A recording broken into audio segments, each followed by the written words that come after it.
Hello students, welcome back to my YouTube channel. So let's start next topic of unit 3rd।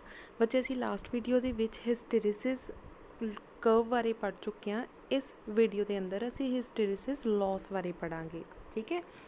During the cycle of magnetism and demagnetism of the magnetic substance energy is spend. ਪੂਰੇ process ਦੇ ਅੰਦਰ ਬੱਚੇ ਕੁਛ ਨਾ ਕੁਛ energy ਲੱਗਦੀ ਆ। This energy appears as the heat energy and substance is heated।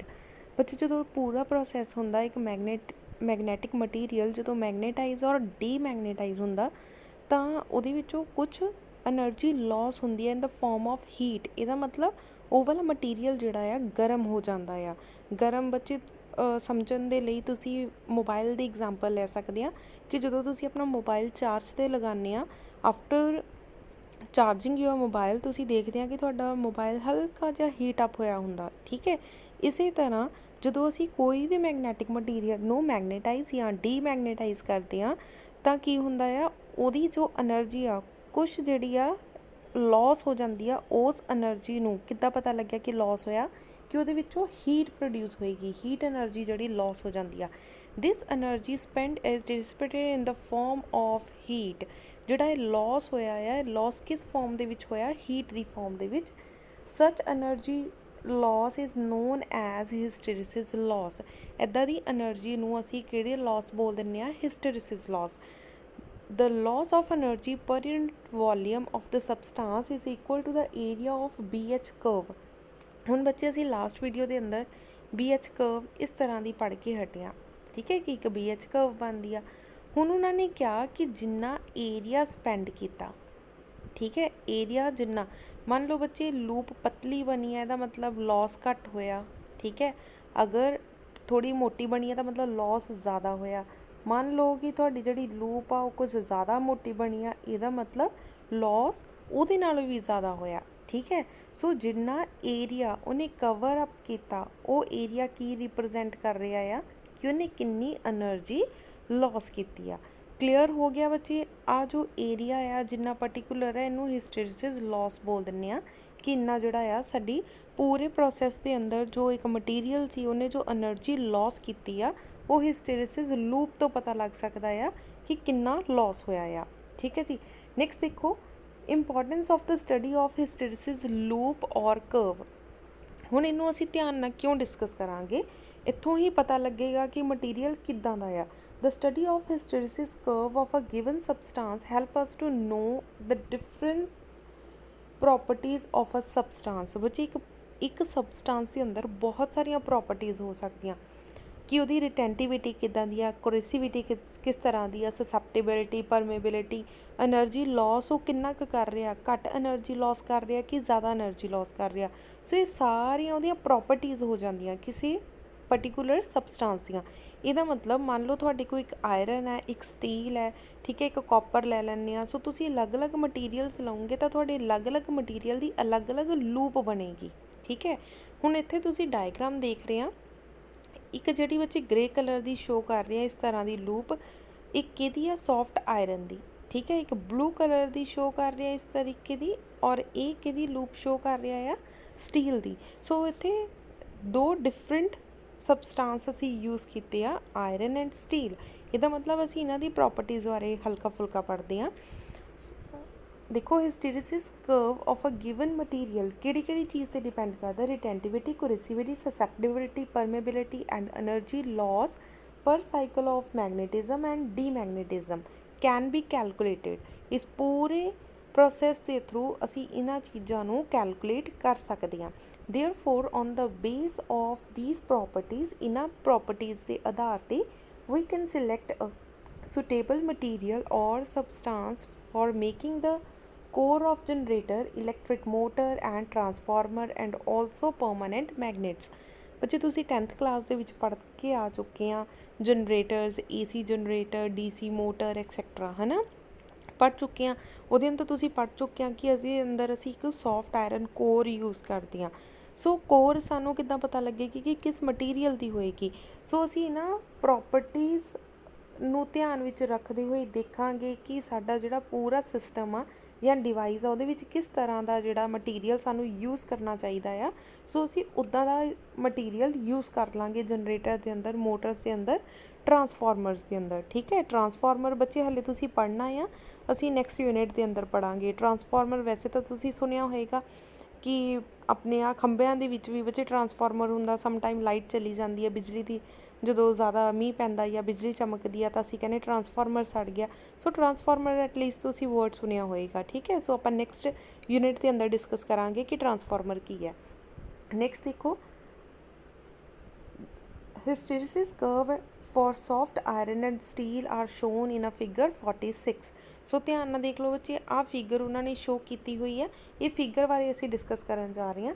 Number 1, the retentivity of a soft iron is a more than retentivity of steel। Steel ਦੀ ਰਿਟੈਂਟੀਵਿਟੀ ਨਾਲੋਂ ਸੌਫਟ ਆਇਰਨ ਦੀ ਜੋ ਰਿਟੈਂਟੀਵਿਟੀ ਹੁੰਦੀ ਆ ਉਹ ਜ਼ਿਆਦਾ ਹੁੰਦੀ ਆ। ਬੱਚੇ ਰਿਟੈਂਟੀਵਿਟੀ ਕੀ ਸੀ, ਜੋ ਵਾਈ ਐਕਸਿਸ ਦੇ ਅਲੋਂਗ ਹੁੰਦੀ ਆ। ਠੀਕ ਹੈ, ਇਹਦਾ ਮਤਲਬ ਤੁਸੀਂ ਗ੍ਰੇ ਕਲਰ ਦੀ ਲਾਈਨ ਦੇਖ ਰਹੇ ਆ, ਇਹਦਾ ਮਤਲਬ ਜੋ ਸਟੀਲ ਦੀ ਆਇਰਨ ਦੀ ਰਿਟੈਂਟੀਵਿਟੀ ਆ ਉਹ ਜ਼ਿਆਦਾ ਆ, ਸਟੀਲ ਦੀ ਤਾਂ ਇੱਥੇ ਤੱਕ ਰਹਿ ਜਾਂਦੀ ਆ। ਠੀਕ ਹੈ, ਆਹ ਵਾਲੀ ਰਿਟੈਂਟੀਵਿਟੀ ਵਿੱਚ ਸਟੀਲ ਦੀ ਆ ਔਰ ਆਹ ਵਾਲੀ ਰਿਟੈਂਟੀਵਿਟੀ ਆਇਰਨ ਦੀ ਆ। ਇਹਦਾ ਮਤਲਬ ਆਇਰਨ ਦੀ ਜੋ ਰਿਟੈਂਟੀਵਿਟੀ ਆ ਉਹ ਜ਼ਿਆਦਾ ਆ ਕਿਹਦੇ ਨਾਲੋਂ, ਸਟੀਲ ਦੇ ਨਾਲੋਂ। ਠੀਕ ਹੈ, ਦੂਸਰਾ ਦੇਖੋ, coercivity of a soft iron is less than the coercivity of steel. ਹੁਣ ਕੋਰੇਸਿਵਿਟੀ ਕੀ ਸੀ, ਜੋ ਐਕਸ ਐਕਸਿਸ ਦੇ ਅਲੋਂਗ ਗੱਲ ਕਰਦੇ ਹਾਂ। ਹੁਣ ਧਿਆਨ ਦਿਓ, ਗ੍ਰੇ ਕਲਰ ਦੀ ਜੋ ਕਹਿ ਲਓ ਕੋਰੇਸਿਵਿਟੀ ਉਹ ਇੰਨੀ ਕਾ। ਠੀਕ ਹੈ, ਔਰ ਜੋ ਸਟੀਲ ਦੀ ਕੋਰੇਸਿਵਿਟੀ ਆ ਬੱਚੇ ਧਿਆਨ ਨਾਲ ਦੇਖੋ, ਕੋਰੇਸਿਵਿਟੀ ਇਹਦੀ ਜ਼ਿਆਦਾ ਆ। ਠੀਕ ਹੈ, ਇਹਦੀ ਕੋਰੇਸਿਵਿਟੀ ਥੋੜ੍ਹੀ ਜ਼ਿਆਦਾ ਆ। ਸੋ ਆਹ ਕਿਹਦੀ ਆ, ਸਟੀਲ ਦੀ। ਗ੍ਰੇ ਕਲਰ ਵਾਲੀ ਆ ਨਿੱਕੀ ਜਿਹੀ ਕਿਹੜੀ ਆ, ਆਇਰਨ ਦੀ। ਇਹਦਾ ਮਤਲਬ ਆਇਰਨ ਦੀ ਜੋ ਕੋਰੇਸਿਵਿਟੀ ਆ ਸਟੀਲ ਦੇ ਨਾਲੋਂ ਕੀ ਆ, ਘੱਟ ਹੈ। ਠੀਕ ਹੈ, ਲੈਸ ਆ। ਸੋ ਅਸੀਂ ਲਿਖ ਦਿੱਤਾ coercivity of a soft iron is less than the coercivity of steel. It means soft iron can demagnetize easily as comparative to the steel। ਇਹਦਾ ਮਤਲਬ ਆਇਰਨ ਨੂੰ ਅਸੀਂ ਜਲਦੀ ਡੀਮੈਗਨੇਟਾਈਜ਼ ਮਤਲਬ ਜਦੋਂ ਮੈਗਨੈਟਿਕ ਫੀਲਡ ਹਟਾਉਂਗੇ ਤਾਂ ਇਹਨੇ ਵੀ ਇੱਕ ਚੁੰਬਕ ਦੀ ਤਰ੍ਹਾਂ ਐਕਟ ਕਰਨਾ ਜਿਹੜਾ ਬੰਦ ਕਰ ਦੇਣਾ, ਜਲਦੀ ਬੰਦ ਕਰ ਦੇਣਾ। ਜਦ ਕਿ ਸਟੀਲ ਨੂੰ ਡੀਮੈਗਨੇਟਾਈਜ਼ ਕਰਨਾ ਥੋੜ੍ਹਾ ਡਿਫਿਕਲਟ ਹੁੰਦਾ ਕਿਉਂਕਿ ਉਹਦੀ ਕੋਰੇਸਿਵਿਟੀ ਹਾਈ ਹੁੰਦੀ ਆ। ਲਾਸਟ ਪੁਆਇੰਟ ਦੇਖੋ, area of hysteresis loop of soft iron is a much less than the area of hysteresis loop of steel। ਹੁਣ ਧਿਆਨ ਨਾਲ ਦੇਖੋ ਬੱਚੇ, ਗ੍ਰੇ ਕਲਰ ਦੀ ਜੋ ਲੂਪ ਬਣ ਰਹੀ ਆ ਉਹ ਥੋੜੀ ਜਿਹੀ ਘੱਟ ਹੈ। ਠੀਕ ਹੈ, ਏਰੀਆ ਉਹ ਘੱਟ ਕਵਰ ਕਰ ਰਹੀ ਆ, ਜਦ ਕਿ ਸਟੀਲ ਦੀ ਥੋੜੀ ਜਿਹੀ ਮੋਟੀ ਹੋਣ ਕਰਕੇ ਏਰੀਆ ਜ਼ਿਆਦਾ ਕਵਰ ਕਰ ਰਹੀ ਆ। ਠੀਕ ਹੈ, ਇਹੀ ਚੀਜ਼ ਇਹਨਾਂ ਨੇ ਬੋਲੀ ਆ ਕਿ area of hysteresis loop of soft iron is much less, ਘੱਟ ਆ ਕਿਹਦੇ ਨਾਲੋਂ, ਸਟੀਲ ਦੀ ਹਿਸਟੈਰਿਸਿਸ ਲੂਪ ਨਾਲੋਂ। therefore hysteresis loss in case of steel is a greater than that of the soft iron। ਇਹਦਾ ਮਤਲਬ ਹਿਸਟੈਰਿਸਿਸ ਲਾਸ ਕੀ ਸੀ, ਜਿਹਦੇ ਵਿੱਚ એનર્ਜੀ ਜ਼ਿਆਦਾ ਲਾਸ ਹੁੰਦੀ ਆ। ਇਹਦਾ ਮਤਲਬ ਅਗਰ ਤੁਸੀਂ ਸਟੀਲ ਯੂਜ਼ ਕਰੋਗੇ ਉਹਦੇ ਵਿੱਚ એનર્ਜੀ ਜ਼ਿਆਦਾ ਲਾਸ ਹੋਏਗੀ as comparative to iron. Clear ਹੋ ਗਿਆ ਬੱਚੇ, ਡਾਇਗਰਾਮ ਤੋਂ ਵੀ ਕਲੀਅਰ ਹੋ ਜਾਣਾ ਚਾਹੀਦਾ ਕਿ ਸਟੀਲ ਦਾ ਏਰੀਆ ਜ਼ਿਆਦਾ ਆ, ਇਹਦਾ ਮਤਲਬ ਕਿ ਇਹਨੇ ਲਾਸ ਜ਼ਿਆਦਾ ਕਰਨਾ ਆ। ਠੀਕ ਹੈ, ਆਇਰਨ ਦਾ ਜੋ ਏਰੀਆ ਆ ਉਹ ਘੱਟ ਹੈ। ਠੀਕ ਹੈ, ਅਗਰ ਘੱਟ ਹੈ ਇਹਦਾ ਮਤਲਬ ਇੱਥੇ ਲਾਸ ਵੀ ਘੱਟ ਹੋਏਗਾ। ਠੀਕ ਹੈ ਜੀ, ਇਹਦਾ ਮਤਲਬ ਆਇਰਨ ਦਾ ਹਿਸਟੈਰਿਸਿਸ ਲਾਸ ਲੈਸ ਹੋਏਗਾ ਐਜ਼ ਕੰਪੈਰੇਟਿਵ ਟੂ ਸਟੀਲ। ਠੀਕ ਹੈ ਜੀ, ਨੈਕਸਟ ਦੇਖੋ ਪਰਮਾਨੈਂਟ ਮੈਗਨੇਟਸ। ਹੁਣ ਪਰਮਾਨੈਂਟ ਮੈਗਨੇਟਸ ਕੀ ਹੈ, commonly steel is used to make a permanent magnet। ਜ਼ਿਆਦਾਤਰ ਬੱਚੇ ਅਸੀਂ ਸਟੀਲ ਨੂੰ ਪ੍ਰੈਫਰੈਂਸ ਦਿੰਦੇ ਹਾਂ ਪਰਮਾਨੈਂਟ ਮੈਗਨੇਟ ਬਣਾਉਣ ਦੇ ਲਈ। ਕਿਉਂ, ਬਿਕੋਜ਼ ਸਟੀਲ ਹੈਜ਼ ਹਾਈ ਰਿਟੈਂਟੀਵਿਟੀ, ਇਹਦੀ ਰਿਟੈਂਟੀਵਿਟੀ ਜ਼ਿਆਦਾ ਹੁੰਦੀ ਹੈ ਔਰ ਹਾਈ ਐਂਡ ਹਾਈ ਕੋਰੇਸਿਵਿਟੀ। ਠੀਕ ਹੈ ਜੀ, ਸੋ ਇਹਦੀ ਰਿਟੈਂਟੀਵਿਟੀ ਵੀ ਹਾਈ ਹੁੰਦੀ ਆ ਔਰ ਕੋਰੇਸਿਵਿਟੀ ਵੀ ਹਾਈ ਹੁੰਦੀ ਆ। ਹੁਣ ਇਹਦੇ ਵਿੱਚ ਕਨਫਿਊਜ਼ ਨਹੀਂ ਹੋ ਜਾਣਾ ਕਿ ਇਹ ਕਿੱਦਾਂ। ਹੁਣ ਧਿਆਨ ਨਾਲ ਡਾਇਗਰਾਮ ਬੱਚੇ ਚੈੱਕ ਕਰੋ ਕਿ ਚਾਹੇ ਸਟੀਲ ਦੇ ਜਿਹੜੀ ਆਇਰਨ ਨਾਲੋਂ ਇਹਦੀ ਜੋ ਰਿਟੈਂਟੀਵਿਟੀ ਘੱਟ ਜ਼ਰੂਰ ਹੈ ਬਟ ਹੈਗੀ ਤਾਂ ਹਾਈ ਹੈ। ਸਿਮਿਲਰਲੀ ਰਿਟੈਂਟੀਵਿਟੀ ਇਹਦੀ ਜ਼ਿਆਦਾ ਹੁੰਦੀ ਆ। ਸੋ ਬੇਸਿਕਲੀ ਆਪਾਂ ਇਕੱਲੀ ਅਗਰ ਸਟੀਲ ਦੀ ਗੱਲ ਕਰਦੇ ਹਾਂ ਬੱਚੇ, ਇਸ ਤਰ੍ਹਾਂ ਦੀ ਲੂਪ ਬਣਦੀ ਹੈ ਇਹਦੀ। ਸੋ ਦੇਖਿਆ ਜਾਵੇ ਤਾਂ ਇਹਦੀ ਰਿਟੈਂਟੀਵਿਟੀ ਵੀ ਹਾਈ ਹੈ ਔਰ ਕੋਰੇਸਿਵਿਟੀ ਵੀ ਹਾਈ ਹੈ। ਕਲੀਅਰ ਹੋ ਗਿਆ। ਇਸ ਕਰਕੇ ਸਟੀਲ ਨੂੰ ਜਿਹੜਾ ਆ ਪਰਮਾਨੈਂਟ ਮੈਗਨੇਟ ਬਣਾਉਣ ਦੇ ਲਈ ਯੂਜ਼ ਕੀਤਾ ਜਾਂਦਾ ਆ। ਰੀਜ਼ਨ ਇਹੀ ਆ ਕਿ ਇਹ ਈਜ਼ੀਲੀ ਮੈਗਨੇਟਾਈਜ਼ ਔਰ ਈਜ਼ੀਲੀ ਡੀਮੈਗਨੇਟਾਈਜ਼ ਨਹੀਂ ਹੁੰਦਾ, ਇਹਨੂੰ ਪਰਮਾਨੈਂਟ ਮੈਗਨੇਟ ਬਣਾਉਣ ਦੇ ਲਈ ਯੂਜ਼ ਕੀਤਾ ਜਾ ਸਕਦਾ ਆ। ਕਲੀਅਰ ਹੋ ਗਈ ਇੰਨੀ ਗੱਲ। ਸੋ ਨੈਕਸਟ ਪੜ੍ਹਦੇ ਹਾਂ, what is the different between soft magnet and a hard magnet? This is the most important question। ਬੱਚੇ soft and hard magnet ਲਿਖਿਆ ਆ ਸਕਦਾ ਆ, ਜਾਂ ਫਿਰ ਪੁੱਛਿਆ ਜਾ ਸਕਦਾ ਹੈ ਕਿ ਤੁਹਾਡਾ ਸਟੀਲ ਔਰ ਸੌਫਟ ਆਇਰਨ ਦੇ ਵਿੱਚ ਕੀ ਡਿਫਰੈਂਸ ਆ। ਠੀਕ ਹੈ, ਸੋ ਇੱਥੇ ਆਇਰਨ ਵੀ ਆ ਸਕਦਾ, ਸੌਫਟ ਆਇਰਨ ਕੋਰ। ਹੁਣ ਧਿਆਨ ਨਾਲ ਦੇਖਣਾ ਆ, ਜੋ ਆਇਰਨ ਹੈ, ਠੀਕ ਹੈ, ਆਇਰਨ ਨੂੰ ਸੌਫਟ ਆਇਰਨ ਜਾਂ ਸੌਫਟ ਮੈਗਨੇਟ ਵੀ ਕਿਹਾ ਜਾਂਦਾ ਆ। ਇਹਦੇ ਵਿੱਚ ਪ੍ਰੋਪਰਟੀ ਕੀ ਆ, ਇਹ ਈਜ਼ੀਲੀ ਮੈਗਨੇਟਾਈਜ਼ ਹੋ ਜਾਂਦਾ ਔਰ ਈਜ਼ੀਲੀ ਡੀਮੈਗਨੇਟਾਈਜ਼ ਹੋ ਜਾਂਦਾ। ਸੋ magnetization and demagnetization is easy. ਹੁਣ ਬੱਚੇ ਜਿਹੜਾ ਸਟੀਲ ਆ, ਜੋ ਸਟੀਲ ਹੈ, ਇਹਨੂੰ ਹਾਰਡ ਮੈਗਨੇਟ ਕਿਉਂ ਬੋਲਿਆ ਜਾਂਦਾ ਆ? ਬਿਕੋਜ਼ ਨਾ ਤਾਂ ਈਜ਼ੀਲੀ ਡੀਮੈਗਨੇਟਾਈਜ਼ ਹੁੰਦਾ ਔਰ ਨਾ ਹੀ ਈਜ਼ੀਲੀ ਮੈਗਨੇਟਾਈਜ਼ ਹੁੰਦਾ। ਇਹਨੂੰ ਮੈਗਨੇਟਾਈਜ਼ ਕਰਨਾ ਵੀ ਥੋੜ੍ਹਾ ਡਿਫਿਕਲਟ ਹੈ ਔਰ ਇਹਨੂੰ ਡੀਮੈਗਨੇਟਾਈਜ਼ ਕਰਨਾ ਵੀ ਥੋੜ੍ਹਾ ਡਿਫਿਕਲਟ ਹੈ। So magnetization and demagnetization is difficult, ਇਹ 'ਚ ਥੋੜ੍ਹੀ ਡਿਫਿਕਲਟ ਹੁੰਦੀ ਆ। ਨੈਕਸਟ ਦੇਖੋ, a soft iron can be produced by heating and gradually cooling. So soft magnet ਨੂੰ ਕਿਸ ਤਰ੍ਹਾਂ ਨਾਲ ਪ੍ਰੋਡਿਊਸ ਕੀਤਾ ਜਾ ਸਕਦਾ? ਤੁਸੀਂ ਪ੍ਰੋਸੈਸ ਕਿਹੜੇ ਯੂਜ਼ ਕਰ ਸਕਦੇ ਆ? Heating and cooling. ਠੀਕ ਹੈ, hard magnet can be produced by heating and sudden cooling. ਹੁਣ ਸੌਫਟ ਆਇਰਨ ਸਟੀਲ ਕਿੱਦਾਂ ਬਣੇਗਾ? ਸਟੀਲ ਦੇ ਲਈ ਤੁਹਾਨੂੰ ਇੱਕ ਮੈਗਨੇਟ ਨੂੰ ਇਮੀਡੀਏਟਲੀ ਹੀਟ ਕਰਕੇ ਉਸੇ ਟਾਈਮ ਠੰਡਾ ਕਰਨਾ ਪਏਗਾ। ਜੇ ਹੌਲੀ ਹੌਲੀ ਠੰਡਾ ਕਰਦੇ ਹਾਂ ਤਾਂ ਉਹਨੇ ਸੌਫਟ ਬਣ ਜਾਣਾ, ਅਗਰ ਇਮੀਡੀਏਟ ਕਰਦੇ ਹਾਂ, ਸਡਨਲੀ ਕਰਦੇ ਕੂਲਿੰਗ ਕਰਦੇ ਹਾਂ ਤਾਂ that is hard magnet. Next ਦੇਖੋ, the hysteresis loop area is small, retentivity and coercivity is also small. ਠੀਕ ਹੈ, ਸੋ ਸਾਨੂੰ ਪਤਾ ਕਿ ਇਹਦੇ ਵਿੱਚ ਪਤਲੀ ਜੀ ਲੂਪ ਬਣਦੀ ਹੈ। ਠੀਕ ਹੈ, ਏਰੀਆ ਕੀ ਹੁੰਦਾ ਆ? ਹਿਸਟੈਰਿਸਿਸ ਲੌਸ ਦਾ ਏਰੀਆ ਕੀ ਹੁੰਦਾ ਆ? ਸਮॉल ਹੁੰਦਾ। ਇਹਦੇ ਵਿੱਚ ਕੀ ਆ ਬੱਚੇ? ਥੋੜ੍ਹੀ ਜਿਹੀ ਮੋਟੀ ਕਰਵ ਬਣਦੀ ਆ। ਅਗਰ ਮੋਟੀ ਕਰਵ ਬਣਦੀ ਹੈ ਤਾਂ ਮਤਲਬ ਲਾਰਜ ਏਰੀਆ ਬਣਦਾ। ਰਿਟੈਂਟਿਵਿਟੀ ਐਂਡ ਕੋਰੇਸਿਵਿਟੀ ਦੋਨੋਂ ਕੀ ਹੁੰਦੇ ਆ? ਹਾਈ ਹੁੰਦੇ ਆ। ਕਲੀਅਰ ਹੋ ਗਿਆ। ਨੈਕਸਟ ਦੇਖੋ, soft magnet are temporary magnet, ਕਿਉਂਕਿ ਉਨਾ ਟਾਈਮ, ਜਿੰਨਾ ਟਾਈਮ ਤੁਸੀਂ ਇਹਨੂੰ ਮੈਗਨੇਟ ਦੇ ਕੰਟੈਕਟ ਦੇ ਵਿੱਚ ਰੱਖੋਗੇ ਉਨਾ ਟਾਈਮ ਇਹਨੇ ਮੈਗਨੇਟਾਈਜ਼ ਰਹਿਣਾ। ਜਦੋਂ ਤੁਸੀਂ ਮੈਗਨੇਟ ਨੂੰ ਦੂਰ ਲੈ ਗਏ ਤਾਂ ਉਹਨੇ ਇਮੀਡੀਏਟਲੀ ਡੀਮੈਗਨੇਟਾਈਜ਼ ਹੋ ਜਾਣਾ, ਮਤਲਬ ਕਿ ਇਹ ਟੈਂਪਰੇਰੀ ਮੈਗਨੇਟ ਦੀ ਤਰ੍ਹਾਂ ਐਕਟ ਕਰਦਾ। ਹੁਣ ਜਿਹੜਾ ਸਟੀਲ ਆ, ਪਹਿਲੀ ਗੱਲ ਤਾਂ ਬੱਚੇ ਇਹ ਮੈਗਨੇਟਾਈਜ਼ ਹੋਣ ਨੂੰ ਟਾਈਮ ਲਗਾਉਂਦਾ ਆ। ਠੀਕ ਹੈ, ਜਦੋਂ ਇੱਕ ਵਾਰੀ ਮੈਗਨੇਟਾਈਜ਼ ਹੋ ਜਾਂਦਾ ਆ, ਤੁਸੀਂ ਪਰਮਾਨੈਂਟ ਮੈਗਨੇਟ ਜਿਹੜਾ ਇਹ ਤੋਂ ਦੂਰ ਕਰ ਲਓ ਤਾਂ ਵੀ ਜਿਹੜਾ ਸਟੀਲ ਆ ਉਹ ਐਕਟ ਕਰੇਗਾ ਐਜ਼ ਅ ਮੈਗਨੇਟ ਦੀ ਤਰ੍ਹਾਂ। ਇਸ ਕਰਕੇ ਇਹਨੂੰ ਯੂਜ਼ ਕੀਤਾ ਜਾਂਦਾ ਆ ਪਰਮਾਨੈਂਟ ਮੈਗਨੇਟ ਦੇ ਲਈ। ਠੀਕ ਹੈ ਜੀ। ਨੈਕਸਟ ਉਹਦੀਆਂ ਐਗਜ਼ਾਮਪਲਸ ਹੈ ਬੱਚੇ, ਅਗਰ ਤੁਸੀਂ ਸੌਫਟ ਆਇਰਨ ਦੀ ਗੱਲ ਕਰਦੇ ਹਾਂ ਤਾਂ ਦੈਟ ਇਜ਼ ਨਿਕਲ ਅਲੋਇਜ਼ ਐਂਡ, ਠੀਕ ਹੈ, ਦੈਨ ਇਹਦੇ ਵਿੱਚ ਕੀ ਆ ਜਾਂਦਾ? Steel, carbon steel etcetera. ਇਹ ਤੁਹਾਡੀਆਂ ਐਗਜ਼ਾਮਪਲਸ ਸੀ। ਸੋ ਇੰਪੋਰਟੈਂਟ ਕੁਐਸਚਨ ਹੈ, ਇੰਪੋਰਟੈਂਟ ਪਾਰਟ ਹੈ ਬੱਚੇ, 2 ਮਾਰਕਸ ਦਾ ਕੁਐਸਚਨ ਹੀ ਆ ਜਾਂਦਾ, ਡਿਫਰੈਂਸ ਆ ਜਾਂਦਾ। ਸੋ ਇਹਨੂੰ ਧਿਆਨ ਨਾਲ ਪੜ੍ਹ ਲੈਣਾ ਇੱਕ ਵਾਰੀ। ਠੀਕ ਹੈ, ਦੈਨ ਥੋੜ੍ਹੀਆਂ ਜਿਹੀਆਂ ਬੱਚੇ ਕਹਿ ਲਓ ਕੰਪੈਰੀਜ਼ਨ ਵੀ ਸਮ ਟਾਈਮ ਆ ਜਾਂਦਾ ਆ ਕਿ ਕੰਪੈਰੀਜ਼ਨ ਕਿੱਦਾਂ ਕਰੋਗੇ। ਅਗਰ ਡਿਫਰੈਂਸ ਪੁੱਛਿਆ ਤਾਂ ਲਾਈਨ ਮਾਰ ਕੇ ਲਿਖੋਗੇ, ਅਗਰ ਕੰਪੈਰੀਜ਼ਨ ਬੋਲਿਆ ਤਾਂ ਤੁਸੀਂ ਸਿੰਪਲ ਵੀ ਲਿਖ ਸਕਦੇ ਆ, like retentivity of a soft iron is a more than the retentivity of steel, than soft iron can easily magnetize and demagnetize as comparative to steel, than coercivity of steel is a more than coercivity of soft iron. ਜਿਹੜਾ area ਹੁੰਦਾ soft iron ਦਾ ਉਹ less ਹੁੰਦਾ as comparative to the steel. ਠੀਕ ਹੈ, so same ਹੀ point ਹੈ, ਉਹਨੂੰ ਇਸ ਤਰ੍ਹਾਂ ਕੰਪੈਰੀਜ਼ਨ ਦੀ ਫਾਰਮ ਦੇ ਵਿੱਚ ਲਿਖ ਦਿੱਤਾ ਗਿਆ। ਸੋ ਇਹਨੂੰ ਇੱਕ ਵਾਰੀ ਨੋਟ ਡਾਊਨ ਕਰ ਲੈਣਾ ਤਾਂ ਕਿ ਤੁਹਾਨੂੰ ਬੱਚੇ ਇਗਜ਼ਾਮਸ ਦੇ ਵਿੱਚ ਪ੍ਰਪੇਅਰ ਕਰਨ ਦੇ ਲਈ ਕੋਈ ਮੁਸ਼ਕਿਲ ਨਾ ਆਵੇ। ਤੁਹਾਡੇ ਕੋਲ ਪ੍ਰੋਪਰ ਨੋਟਸ ਹੋਣੇ ਚਾਹੀਦੇ ਆ ਤਾਂ ਕਿ ਤੁਸੀਂ ਇਗਜ਼ਾਮਸ ਦੇ ਟਾਈਮ ਪੜ੍ਹ ਸਕੋ। ਠੀਕ ਹੈ, ਸੋ ਨੈਕਸਟ ਟੌਪਿਕ ਦੇਖੋ, ਇਲੈਕਟ੍ਰੋਮੈਗਨੇਟ। ਇਲੈਕਟ੍ਰੋਮੈਗਨੇਟ ਕੀ ਚੀਜ਼ ਆ? ਧਿਆਨ ਨਾਲ ਬੱਚੇ ਡਾਇਗਰਾਮ ਦੇਖੋ। ਇੱਥੇ ਕੀ ਆ? ਇਲੈਕਟ੍ਰੋਮੈਗਨੇਟ ਤੁਸੀਂ ਆਪਣੇ ਘਰ ਵੀ ਬਣਾ ਸਕਦੇ ਆ। ਇੱਕ ਇਸ ਤਰ੍ਹਾਂ ਦੀ ਇੱਕ ਮੇਖ ਲੈ ਲੈਣਾ। ਠੀਕ ਹੈ, ਸੋ ਉਹਦੇ ਨਾਲ ਕੀ ਕੀਤਾ ਆ? ਇੱਕ ਹਲਕੀ ਜਿਹੀ ਵਾਇਰ ਜਿਹੜੀ ਆਪਾਂ ਬਾਉਂਡ ਕਰ ਦਿੱਤੀ ਇਸ ਤਰੀਕੇ ਨਾਲ। ਬਾਉਂਡ ਕਰਕੇ ਕੀ ਕੀਤੀ? ਉਹਨੂੰ ਵਾਇਰ ਇੱਕ ਬੈਟਰੀ ਦੇ ਨਾਲ ਕਨੈਕਟ ਕਰਤਾ। ਜਿੱਦਾਂ ਹੀ ਬੈਟਰੀ ਦੇ ਵਿੱਚੋਂ ਕਰੰਟ ਪਾਸ ਹੋਏਗਾ, ਜਿਹੜਾ ਇਹ ਬੱਚੇ ਲੋਹੇ ਦੀ ਮੇਖ ਹੋਏਗੀ, ਇਹਨੇ ਐਕਟ ਕਰਨਾ ਇੱਕ ਇਲੈਕਟ੍ਰੋਮੈਗਨੇਟ ਦੀ ਤਰ੍ਹਾਂ। ਤੁਸੀਂ ਐਗਜ਼ਾਮ ਦੇ ਵਿੱਚ ਕਿੱਦਾਂ ਆਪਣੀ ਕਾਪੀ 'ਤੇ ਕਿੱਦਾਂ ਬੱਚੇ ਬਣਾਉਣੀ ਆ ਡਾਇਗਰਾਮ? ਸਿੰਪਲ ਇੱਕ ਰੋਡ ਲੈ ਲਓ, ਰੋਡ ਦੇ ਆਸ-ਪਾਸ ਇਸ ਤਰ੍ਹਾਂ ਨਾਲ ਕੀ ਆ? ਵਾਇਰ ਬਾਉਂਡ ਕਰ ਦਿਓ ਔਰ ਇੱਥੇ ਇੱਕ ਬੈਟਰੀ ਲਗਾ ਦਿਓ। ठीक है जी। बैटरी ध्यान नाल लगाना, एक वड्डी डंडी पॉजिटिव और सब तो छोटी डंडी ਜਿਹੜੀ ਹੈ negative. So current positive to negative ਜਾਂਦਾ ਹੈ ऑलवेज। सो इस डायरैक्शन ਦੇ ਵਿੱਚ ਤੁਹਾਡਾ करंट चला गया। ਸੈਂਟਰ ਦੇ ਵਿੱਚ ਬੱਚੇ ਜਿਹੜੀ ਤੁਸੀਂ ਰੋਡ यूज़ कर रहे हैं दैट इज़ सॉफ्ट आयरन। जो तुसी वायर यूज़ कर रहे हैं, ठीक है, एक पर्टिकुलर वायर है तो पूरा सिस्टम की बन गया सोलेनाइड। ठीक है जी, पूरा सिस्टम नूं असीं बोल दिंदे आ सोलेनाइड। इहदा मतलब सोलेनाइड एक्ट करता एज अ इलैक्ट्रोमैगनेट की तरह। इन्नी चीज़ क्लीयर होगी बच्चे। तुसीं सिंपल जिहड़ी डायग्राम इस तरीके की बना के आ सकते हैं। आह वाली जो कलर्ड डायग्राम आ बच्चे सिर्फ समझाउण दे लई लगाई गई कि एक्चुअल दे विच इदां बनदा आ सोलेनाइड। ठीक है, हुण इलैक्ट्रोमैगनेट हुंदा की आ?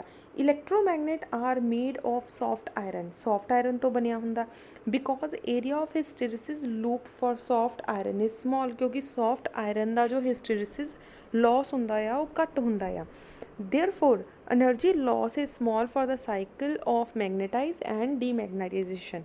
ठीक है, सो एनर्जी लॉस भी घट हुंदी आ मैगनेटाइजेशन और डीमैगनेटाइजेशन दे विच। ठीक है, सो अज का साडा बच्चे लास्ट टॉपिक आ फैक्टर्स इफैक्ट ऑन इलैक्ट्रोमैगनेट। किहड़े फैक्टर्स आ जिहड़े इलैक्ट्रोमैगनेट ते डिपेंड करदे। Number 1 is a nature of material. तुसी किद्दां दा मटीरियल यूज़ कर रहे हैं। जिहड़ा तुसी सॉफ्ट आयरन बना रहे हैं बच्चे, सोलेनाइड बना रहे हैं, वो किद्दां दा आ? Soft iron is the best suitable for making an electromagnet. Electromagnet बनाउण दे लई सब तो ज़्यादा वधिया जो साडा मटीरियल आ that is the soft iron. Material of an electromagnet should have thin and also hysteresis long hysteresis loop. Long hysteresis loop मतलब बच्चे आ वाली लूप उपर नूं लंबी हुंदी आ, सो लॉन्ग हिस्टैरिसीस लूप आंदी आ। They should have a low retentivity. Low retentivity मतलब आ वाला पोर्शन भी ये की हुंदा घट हुंदा। ठीक है, देखण च सानूं लंबा लगदा पर एक्चुअल दे विच छोटी वैल्यू हुंदी आ। ठीक है, ज़्यादा उच्चा नहीं बनता। The material should magnetize quickly, immediately कह लो मैगनेटाइज हो जाता है when placed in a magnetic field, जिदा ही मैगनैटिक फील्ड के अंदर रखा जाता। And has high permeability. यदी परमेबिलिटी की होंगी है ज़्यादा होंगी, म्यू की वैल्यू ज़्यादा होंगी है। Silicon iron and mumetal are also used to make electromagnet. So यदी ज़रूरत नहीं है, तुसी हल्का फुल्का दस दो कि वह नेचर असी की आ इदां दा मटीरियल लैना इलैक्ट्रोमैगनेट बनाने दे लई जो अपना बेस्ट कह लो दे सकता हो। जिदा सॉफ्ट आयरन आ ओहदी लूप जिहड़ी आ एक्यूरेट बनती आ, सो असी की करते हैं उन्होंने यूज़ कर लैंदे आ। Number second is electric current. So electric current जिहड़ा आ बच्चे उहदे विच ईजीली पास हुंदा होवे। नैक्सट देखो, the magnetization a substance strongly placed in a solenoid. एक इदां दा छोटिया छोटिया वायरस लै लैनियां असी जड़ियाँ सोलेनाइड के अंदर रख सकते होइए। ठीक है, मान लो आ एक लूप आ, ये अंदर इस तरह दी एक वायरस जड़ियाँ असी रख सकते होइए। ठीक है, अगे देखो, strong magnetic field is needed. तो सानू स्ट्रोंग मैगनैटिक फील्ड की जो लोड़ आ। Magnetic field in a solenoid, solenoid के अंदर मैगनैटिक फील्ड कितनी होंगी है? इन्नी। असी ऑलरेडी बच्चे सोलेनाइड वाला जो आर्टिकल आ कर चुके हैं, उत्ते मैगनैटिक फील्ड का आंसर भी सॉल्व कर चुके हैं कि म्यू नॉट एन आई आंदा आ, जो कि डिपेंड करता है इलैक्ट्रिक करंट के उपर। If current in a solenoid is large, अगर करंट तुसी सोलेनाइड नूं ज़्यादा दिंदे आ, substance in a solenoid is magnetize strongly, तो उन्ना ज़्यादा स्ट्रोंगली जिहड़ा आ वो मैगनेटाइज हो जाएगा। जे तुसी करंट घट दिंदे आ, जे करंट घट होएगा ਇਹਦਾ मतलब वो वीकली मैगनेटाइज होएगा। ठीक है जी। नैक्सट देखो, number of turns per unit length of a solenoid. बच्चे आ वाली टर्नस किन्नियां आ? ठीक है, सिर्फ 4 आ या नंबर ऑफ टर्नस ज़्यादा? जिन्नियां नंबर ऑफ टर्नस ज़्यादा होणगियां उन्ना ज़्यादा जिहड़ा सोलेनाइड आ वो मैगनेटाइज होएगा। ठीक है, नैक्सट इज़ अ टैंपरेचर। हुण टैंपरेचर जिन्ना ज़्यादा हाई टैंपरेचर होएगा उन्ना ज़्यादा जिहड़ा आ, therefore to retain the magnetization in a given substance its temperature should be low. So सानू चाहिए कि उहदे टैंपरेचर ते भी जिहड़ा आ मैगनेटाइजेशन डिपेंड करता, सो उहदे अकॉर्डिंगली असी यूज़ करांगे। Then uses. हुण इलैक्ट्रोमैगनेट बच्चे असी कित्थे यूज़ करते हैं? Electromagnet are usually found in lift magnetic materials. जिहड़े बच्चे आपां लिफ्ट तुसीं देखिया होना कि जदों असी किसी होटल या किसी बिल्डिंग के अंदर जाते हैं तो उत्थे लिफ्ट लगी हुंदी आ, उत्थे भी ये यूज़ होंदे आ। ठीक है, दैन अपनी बलगर अलार्म्स होंदे आ, सर्किट जिहड़े होंदे आ। ठीक है, जिथे बैल्स होंदियां आ, ऑटोमैटिकल बैल्स होंदे आ, लाउड स्पीकरस होंदे आ, टैलीफोन कह लो, ब्रेक्स कह लो, मोटर दियां जिहड़ियां ब्रेक साडियां ਗੱਡੀਆਂ ਕਾਰਾਂ ਦੇ ਵਿੱਚ, ਉੱਥੇ ਸਾਰਿਆਂ ਦੇ ਵਿੱਚ ਇਲੈਕਟ੍ਰੋਮੈਗਨੈਟਸ ਜਿਹੜਾ ਆ ਯੂਜ਼ ਹੁੰਦਾ ਆ। ਠੀਕ ਹੈ ਜੀ। ਸੋ ਬੱਚੇ ਅੱਜ ਦੀ ਸਾਡਾ ਇੱਥੇ ਤੱਕ ਕਹਿ ਲਓ ਲਾਸਟ ਟੌਪਿਕ ਸੀ ਇਸ ਯੂਨਿਟ ਦਾ। ਅਗਰ ਇਸ ਟੌਪਿਕ ਦੇ ਵਿੱਚ ਕਿਸੇ ਤਰ੍ਹਾਂ ਦੀ ਕੋਈ ਪ੍ਰੋਬਲਮ ਹੋਵੇ, ਕੁਛ ਨਾ ਸਮਝ ਲੱਗਿਆ ਹੋਵੇ ਤਾਂ ਬੱਚੇ ਤੁਸੀਂ ਪੁੱਛ ਸਕਦੇ ਆ। Thank you so much.